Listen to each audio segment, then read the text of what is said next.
There's something I've been learning in real time: how to keep living while letting go. Letting go of expectations, letting go of disappointment, letting go of the version of people I needed them to be. Because one of the largest things I've had to accept is that people may never become who you need them to be. Not your mother, not your father, not family. And holding on to hope that they'll suddenly change can quietly keep your own life stuck. Because while you're waiting, life keeps moving. And at 39 years old, I'm realizing something. I still have a life to live, a marriage to protect, a business to grow, finances to stabilize, confidence to build, healing to continue, therapy to stay committed to, and a podcast to keep showing up for, even when engagement feels low. And I can't keep putting my emotional energy into waiting. Welcome to the Scarred Sons podcast, where we dive into scars of life and the outcomes they shape. This podcast is a space for honest conversations about my journey, the lessons learned, the struggles endured, and the growth that followed, geared towards helping other sons with scars. We'll explore topics like personal development, mental and spiritual health, and the path to becoming the best version of yourself. Let's navigate these challenges together, one story at a time. Let's dive in. The views expressed on this podcast are based on my personal experiences and insights. I am not a licensed therapist, counselor, or medical professional, and the content shared is not intended as a substitute for professional advice or guidance. Please consult a qualified professional for advice tailored to your specific needs. I am not responsible for any decisions or outcomes resulting from the use of this content. What's up to all my Scar Sons out there? I'm your host, Ty. Before we dive in, I want you to know this is a safe space. I'm not here as someone who has it all figured out, just a man willing to speak his truth. And if you carry scars, welcome home. When people hear letting go, they think you stopped caring. You gave up. You became cold. But that's not what this is. This is realizing you cannot force people to become emotionally available. You cannot force consistency. You cannot force people, period, especially to love you the way that you need to be loved. And that hurts. So I had to ask myself, how much of life was being emotionally tied up waiting? Waiting for conversations, waiting for accountability, waiting for consistency, waiting for people to finally become what I needed. And while I was emotionally sitting there, my real life still needed me. My wife needed me present. My business needed effort. My finances needed discipline. My confidence needed development. Life doesn't pause while we wait. One thing I had to confront was how waiting affected my leadership at home. It's quite interesting because I evolved faster at work than I did in my personal life. At work, I could lead, solve problems, perform, and communicate. But at home, it was harder for me to face my shortcomings. So instead, I overcompensated. I made sure my wife and son had everything they needed, and even things they didn't need. I leaned heavily into gift giving because somewhere in my mind, I thought providing things meant I was showing love correctly. But those weren't even the things my wife wanted most. She wanted connection, presence. And if I'm being truthful, it showed. What hurt even more was realizing I'd sometimes get frustrated when I felt she didn't appreciate the gifts she never even asked for. And that forced me into realizing something even deeper. I had to learn how to perform love before I learned how to emotionally live in it. And as an adult Black man in America, I had a realization nobody was coming. And I don't mean that like I had no support system. I mean, life started feeling a lot like college. Your grades are on you. If you show up to class and you do what you need to do to get the grade, you'll get it. But if you don't, nothing happens. And eventually, your life is too. It's the same thing. But emotionally, I had still been waiting. Because when you're emotionally abandoned as a child, part of you keeps waiting for guidance, waiting for emotional safety, waiting for someone to finally show you how life is supposed to be lived. But I was left trying to figure it out on my own, looking around for a playbook, trying to piece together what made the most sense for me. And life comes at you fast. I learned quickly. Nobody was coming to build my confidence. Nobody was coming to stabilize my finances. Nobody was coming to build my business for me. And honestly, that realization hurt because part of me was still missing things I needed as a little boy.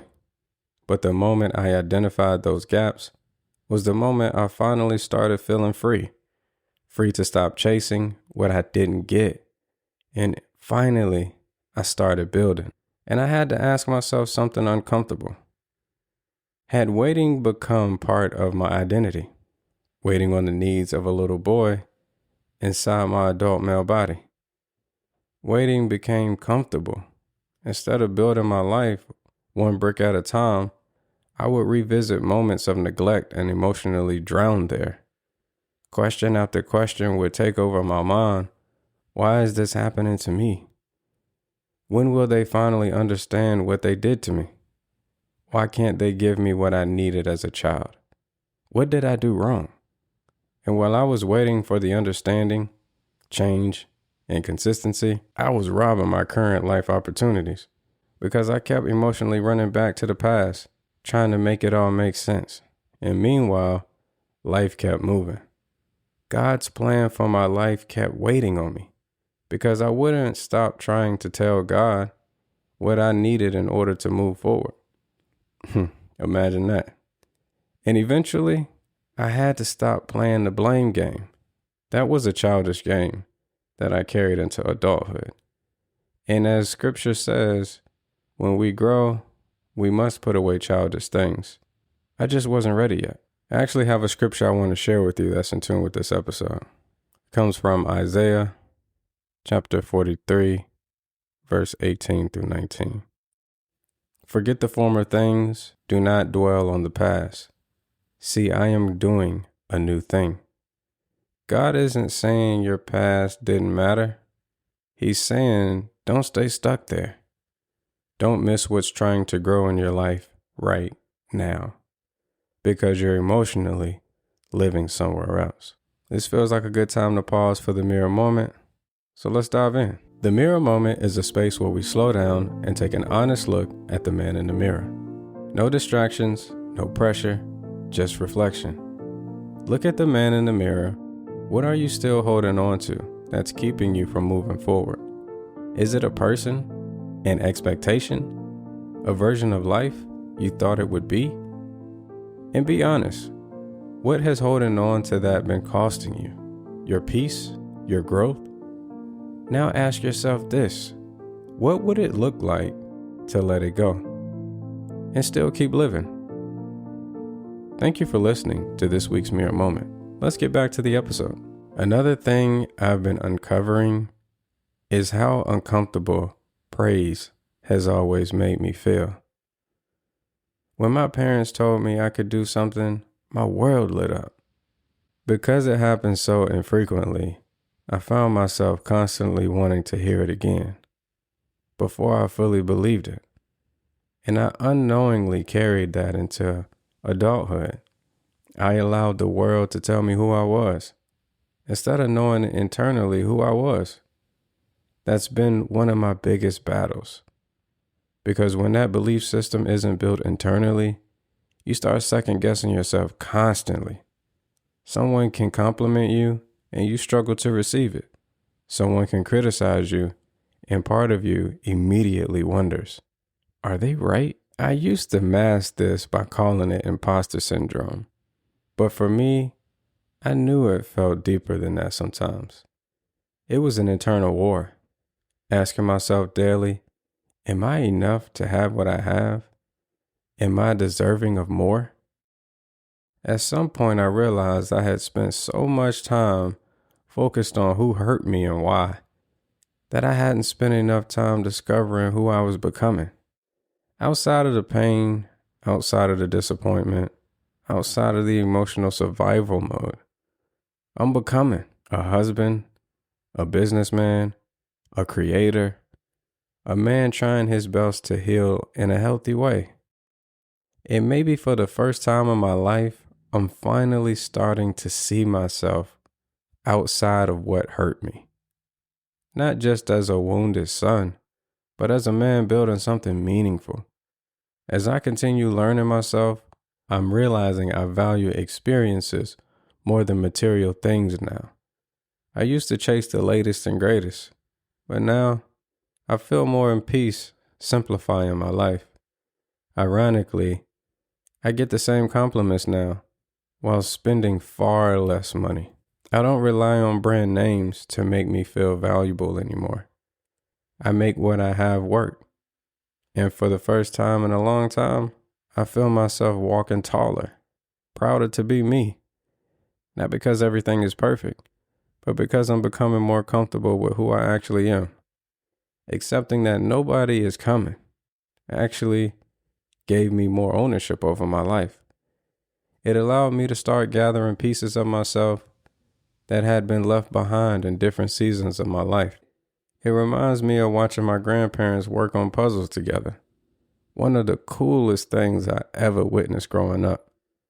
And when you get closer to finishing a 1,000-piece puzzle, you start looking at 2,000 pieces way differently. Not because it suddenly became easy, but because experience built confidence. You stop questioning whether you're capable because 2,000 pieces is no longer your starting point. You now have time invested, patience developed, perspective earned. And I think healing works the same way. Piece by piece, you start becoming whole again. Before I let you go, I want to remind you of something. Healing usually isn't one huge breakthrough moment. Most of the time, it's small steps toward a healthier version of yourself. Simple things can start shifting your life. For me, connecting with my wife on a deeper level and intentionally pouring into one another gave me a lot to think about. Not just emotionally either.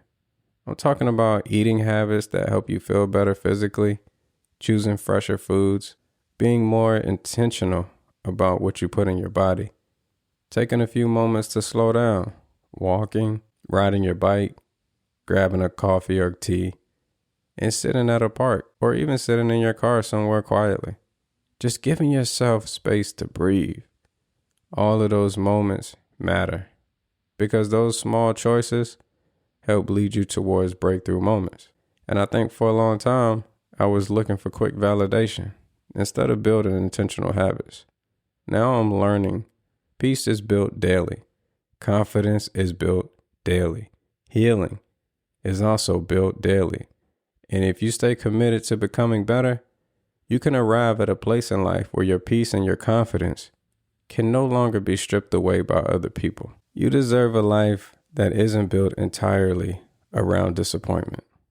And maybe healing starts with accepting people for who they are, while still becoming who you're supposed to be. We'll continue this conversation next Sunday at 8 a.m. Lord willing. Peace and love.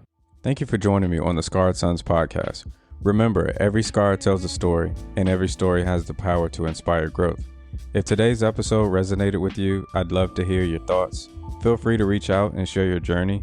Don't forget to stay up to date with the podcast by liking, commenting, and subscribing wherever you listen to podcasts. You can also follow us on Instagram at scarred.sons